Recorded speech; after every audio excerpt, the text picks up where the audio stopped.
Saya ucapkan sekali lagi selamat Pesta Paskah untuk kita. Kita semua kembali hadir menjumpai Yesus bukan dalam keadaan penuh sengsara dan duka derita, tetapi bersama perempuan-perempuan, gadis-gadis dari Sion hadir untuk menjumpai Yesus dalam keadaan yang baru. Dia bangkit mengalahkan maut. Hadirnya kita dalam seluruh siaran dan perjumpaan kita dengan Yesus mesti harus membawa perubahan dalam diri dan dalam hidup kita. Yesus rela mati dan dikuburkan untuk menghadirkan kehidupan baru, cara hidup yang penuh dengan rahmat Allah, yang memungkinkan sebuah mata melihat dan segenap hati mengagumi bahwa Allah di atas segala-galanya, menguasai hidup dan mati alam semesta, menguasai hari-hari kehidupan manusia. Dengan kebangkitan Yesus dari alam maut, memberikan sebuah kesadaran dan pemahaman baru bahwa Allah itu menguasai segala-galanya, termasuk maut dan kematian. Ketika Yesus bangkit mengalahkan maut, Yesus menunjukkan bahwa maut itu tidak memiliki arti apapun dalam kehidupan manusia, karena kuasa Allah lebih besar dan lebih tinggi, menaklukkan kuasa maut yang hanya mampu membinasakan badan manusia, tetapi tidak memiliki kemampuan sedikit pun untuk membinasakan jiwa manusia. Bapak dan Mama, saudara-saudari umat Tuhan yang terkasih, terkadang dalam hari-hari hidup kita berbuat apa yang sebagaimana dilukiskan dalam peristiwa hari ini, bahwa terkadang kita mengalami ketakutan seperti para serdadu mengalami kegelisahan hebat ketika mengetahui bahwa kubur telah kosong.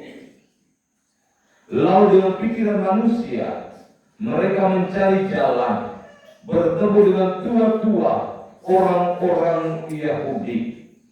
Lalu kecemasan itu merambat masuk dalam diri para tua-tua. Lalu mereka sepakat dalam perjumpaan, mereka berkompromi untuk merekayasa cerita bahwa jenazah Yesus dicuri oleh para murid malam-malam ketika para penjaga itu sedang lelah tertidur. Dan ketika mereka tidak lagi menemukan cara lain, mereka lalu mengambil keputusan dalam kesepakatan itu, memberikan sejumlah uang kepada para penjaga makam Yesus. Mereka mengisyaratkan kepada mereka bahwa ketika ditanya di mana jasad Yesus, mereka harus menceritakan bahwa jenazah Yesus itu dicuri malam-malam oleh para murid ketika para penjaga itu lelah tertidur. Dan cerita itu menjadi buah bibir yang diwariskan turun-temurun di tengah bangsa Israel. Bapak dan Mama, saudara-saudari yang saya kasihi, terkadang dalam hari-hari kehidupan kita diliputi oleh berbagai macam kesulitan hidup, lalu mencari jalan yang salah, menceritakan sesuatu peristiwa yang kita alami secara keliru, sebagaimana yang dialami oleh para penjaga makam Tuhan. Mereka berusaha atau kita berusaha untuk mencari jalan tetapi jalan yang kita tempuh itu mengandung rekayasa. Akhirnya, kita juga berani menerima uang untuk membalikan cerita yang benar menjadi salah dan yang salah menjadi benar. Biasanya kita alami itu dalam seluruh hidup kita. Terkadang kita tergiur dengan harta atau kekayaan atau juga uang untuk menyogok kita, lalu membungkam mulut kita untuk mengatakan sesuatu yang benar di hadapan umum. Kita tidak berani memberikan kesaksian yang benar karena kesaksian yang benar itu pada dasarnya mengandung resiko yang teramat berat. Tetapi ketika kita tetap bersaksi dengan kebenaran, resiko terberat apapun akan berubah menjadi sebuah ruang hidup baru yang memberikan kita kehidupan penuh sukacita. Bapak dan Mama, saudara-saudari, dalam kehidupan kita, terkadang orang takut bersaksi tentang kebenaran karena takut menanggung resiko yang berat.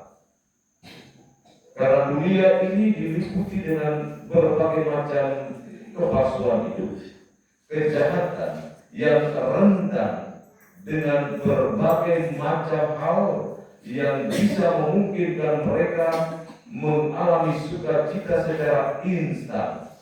Tetapi sukacita instan tidak pernah akan bertahan karena dia bukan berasal dari Allah yang memiliki unsur kekal dan abadi.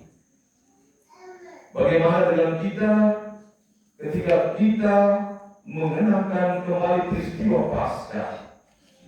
Kita mesti harus menyebut diri kita sebagai manusia-manusia Paskah yang berani mati atas cara hidup kita yang lama untuk bisa mengambil bagian dari cara hidup Yesus yang penuh dengan rahmat ketika Ia dianugerahi kebangkitan yang mengalirkan cara hidup yang baru yang memiliki unsur kebanggaan yang abadi sampai kapanpun.